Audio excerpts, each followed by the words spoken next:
चक्रवर्ती महाराज ने एक दिन मन बनाया कि राम को युवराज पद पर आसीन किया जाए।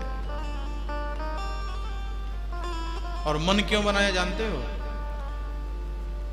क्योंकि कान के पास जो बाल थे वो सफेद हो गए, और एक कान के पास जब बाल सफेद हो जाएं तो थोड़े सावधान हो जाया करो। अच्छा, एक बात और ध्यान से सुनो कि कान के पास ही बाल सफेद क्यों होते हैं? कहीं और हो सकते हैं ना, कान के पास ही क्यों सफेद होते हैं? क्योंकि कोई गुप्त बात कहनी हो तो कान में ही कही जाती है। तो मानो कान के पास बाल सफेद होकर के संदेश देते हैं, भैया हमने अपना काला कर्म छोड़ दिया, अब हमने सफेदी अपना लिया, तुम भी काले कर्मों को छोड़कर अच्छा कार्य करना प्रारंभ कर दो। इसलिए कान के पास बाल सफेद होते हैं।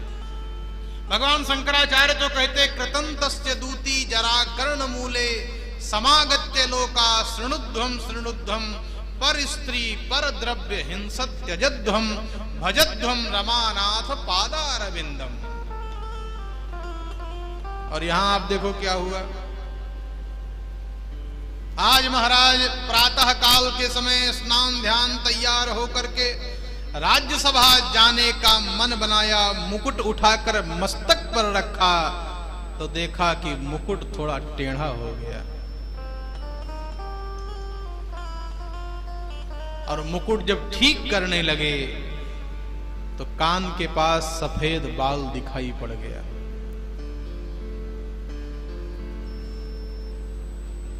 जीवन में आत्मनिरीक्षण बहुत आवश्यक है। और शेक्सपियर ने एक बहुत सुंदर बात कही है, अपने अज्ञान को जानना सबसे बड़ा ज्ञान है। हम दुनिया में दूसरे की कमी तो खूब निकालते हैं, पर अपनी कमी कोई निकालता है क्या? अपने अज्ञान को हम जानना नहीं चाहते, और अपने अज्ञान को जिसने जान लिया उससे बड़ा कोई ज्ञान ही नहीं है। तो कान के पास बाल सफेद हुए, मुकुट थोड़ा टेढ़ा हुआ। महाराज ने मुकुट से पूछा, भैया लगता ऐसा है कि तुमको काले रंग से ज्यादा प्रेम है।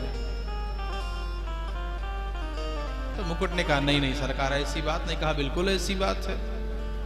जब तक मेरे बाल काले थे तब तक तुम कभी टेढ़े नहीं हुए, और आज मेरे बाल सफेद हो गए तो तुम भी अपना रंग दिखाने लगे, टेढ़े होने लगे।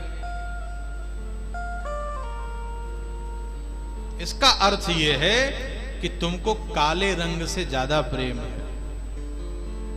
मुकुट ने कहा, नहीं महाराज ऐसा नहीं। कहा, बिल्कुल ऐसा ही है, काले रंग से ज्यादा प्रेम है। पर तो चिंता मत करो, ये मुकुट में जिसको देने जा रहा हूं ना, उसका बाल ही नहीं बल्कि संपूर्ण शरीर ही श्यामल है, काला है। ये मुकुट राम को सौंपने जा रहा हूं। नीलाम भुजश्याम मलको मलांगम सीता समारो पितबाम भागम।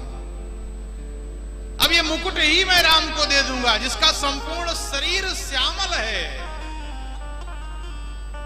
मुकुट ने कहा, ऐसा नहीं कहा, बिल्कुल ऐसा ही है। जब बाल सफेद हो जाएं तो तैयारी प्रारंभ करो। लेकिन माया छोड़ती कहां है? अंतिम समय में मरता हुआ आदमी चाबी पकड़ के रखता है और कहता है बस आशीर्वाद दीजिए, थोड़ा सा और बच जाएं, थोड़ा और जी लें। क्या करोगे और जी कर? अभी तक जो नहीं कर सका वो फिर आगे जी कर क्या करेगा? जियो तो ऐसा जियो कि जैसे आज का दिन ही संपूर्ण जी लिया गया, कल पर कुछ छोड़ने की आवश्यकता नहीं है।